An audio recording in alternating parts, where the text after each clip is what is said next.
Hello' everyone, মোৰ mini ভ্লগলৈ আপোনালোক সকলোকে পুনৰবাৰ স্বাগতম জনাইছোঁ। আজি যিহেতু দেওবাৰ, ঘৰতে এনেই আছিলোঁ, মই বোলো এটা মিনি ভ্লগকে বনাওঁ। তেনেকুৱাতে মায়ে ফোন কৰিলে পথাৰলৈ চাহ নিব লাগে বোলে। মই পথাৰলৈ চাহ আনিলোঁ। আইতা, ককা, মা চবেই পথাৰত ধান কাটি আছে। তাকে দেখি মোৰো কাটিব মন গ'ল। মই বোলো ময়ো ধানকে কাটোঁ। আগতে কাটোঁ, কিন্তু তেনেকৈ ইমান নোৱাৰোঁ মই কাটিব। আৰু এতিয়াও বোলো পথাৰলৈ আহিছোঁ যেতিয়ানো ধানকে অকণমান এনেই কাটোঁ।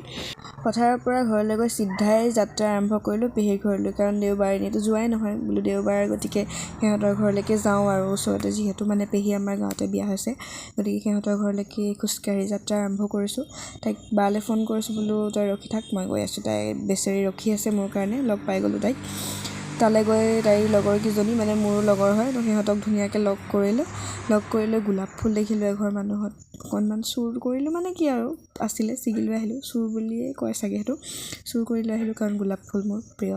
আৰু গোলাপ ফুলকেইপাৰ ঘৰলৈ আনি ধুনীয়াকৈ গিলাচ এটাত পানী দি সজাই কৰি থৈ দিলোঁ। যদি ভিডিঅ'টো চাই ভাল লাগিলে লাইক, কমেণ্ট, শ্বেয়াৰ কৰিব। আজিলৈ আহিছোঁ, বাই বাই।